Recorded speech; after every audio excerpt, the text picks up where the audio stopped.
কোর্টের রায় নিয়ে এনটিএ কে ভৎসনা। সুপ্রিম কোর্টের নিট পরীক্ষা নিয়ে এনটিএ ছেলে খেলা করছে, এমনটাই আজ সুপ্রিম কোর্ট বলেছে এবং পড়ুয়াদের স্বার্থ দেখা হয়নি। নিট পরীক্ষা সংক্রান্ত সমস্ত ত্রুটি মেটাতে নির্দেশ প্রধান বিচারপতি ডিওয়াই চন্দ্রচূড়ের বেঞ্চের, এমনটাই নির্দেশ। নিটের রায় নিয়ে এনটিএ কে ভৎসনা সুপ্রিম কোর্টের। ফোনে রয়েছেন প্রতিনিধি পীযূষ কান্তিনাগ। পীযূষ, ঠিক কি বলা হচ্ছে?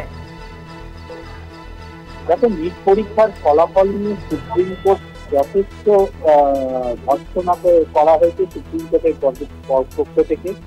প্রধান বিচারপতি ডিওয়াই চন্দ্রচূড়, বিচারপতি জেবি জাজিওয়ালা এবং বিচারপতি মনোজ মিশ্রের 3 জাজের বেঞ্চ আজকে পরিষ্কার জানিয়ে দিয়েছেন যে এই যে নিট পরীক্ষার ক্ষেত্রে যে ফ্লিপ ফ্লপ যে পদ্ধতি মেনটেন করা হয়েছে তা সঠিক নয় এবং যে পদ্ধতিতে নিট পরীক্ষা সংগঠিত করা হয়েছে তার মধ্যে যথেষ্ট গলত আছে বলে তারা মনে করছেন। ইতিমধ্যে যে সুপ্রিম কোর্টের পক্ষ থেকে অবসরপ্রাপ্ত বিচারপতিকে দিয়ে যে একটি কমিটি গঠন করা হয়েছে, সেই কমিটির কাছে একটি রিপোর্ট চাওয়া হয়েছে। আগামী সেপ্টেম্বর মাসে সেই কমিটি রিপোর্ট দেবে। মূলত আজকে এই মামলার শুনানি চলাকালীন সুপ্রিম কোর্টের পর্যবেক্ষণ এই পরীক্ষার সময় যে ধরনের যে সেন্টার ফেলা হয়েছে, অর্থাৎ পরীক্ষার্থীদের জন্য যে সেন্টার ফেলা হয়েছে সেই সেন্টারগুলির মধ্যে যথেষ্ট এই জায়গায় ফেলা উচিত এবং সেখানে যে ইকুয়েশন অনুযায়ী পরীক্ষার্থীদের সেন্টার ফেলা উচিত সেই দিকে যথেষ্টভাবে লক্ষ্য রাখা উচিত ছিল। পরীক্ষার ক্ষেত্রে সিসিটিভি ফুটেজে মেনটেন করা উচিত ছিল এবং পরীক্ষার মার্কশিট যখন এক জায়গা থেকে অন্য জায়গায় ট্রান্সপোর্টেশন হচ্ছে তার জন্য সেই ডেটাগুলির উপরে ক্লোজ মনিটরিং এর প্রয়োজন ছিল। এই ধরনের বেশ কিছু মন্তব্য সুপ্রিম কোর্টের পক্ষ থেকে করা হয়েছে। পাশাপাশি সুপ্রিম কোর্ট কিন্তু পরিষ্কার জানিয়ে দিয়েছেন যে সেই তদন্ত চলবে এবং সিবিআই কে একটি রিপোর্ট আগামী শুনানিতে জমা করতে হবে।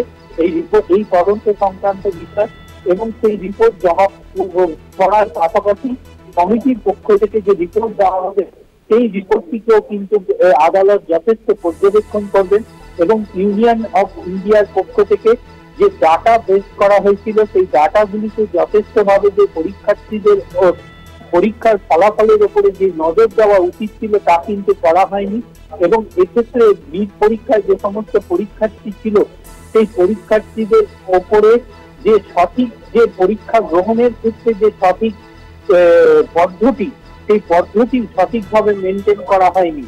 এই কারণের জন্য সুপ্রিম কোর্ট ক্ষুব্ধ এবং সুপ্রিম কোর্ট এই পরীক্ষার পদ্ধতি নিয়ে যথেষ্ট সমালোচনা করেছেন এবং পাশাপাশি কমিটির ওপর দায়িত্ব দেওয়া হয়েছে যে কমিটি সেই রিপোর্ট জমা দেবে। কমিটির রিপোর্টের উপরেই আদালত পরবর্তী সিদ্ধান্ত গ্রহণ করবে এবং সুপ্রিম কোর্ট পরিষ্কার জানিয়ে দিয়েছে যে তার মন্তব্যে পরিষ্কার বলেছে যে পড়ুয়াদের অর্থাৎ এই পরীক্ষার্থীদের যে স্বার্থ দেখা উচিত ছিল সেই স্বার্থ এই অর্গানাইজাররা দেখেনি।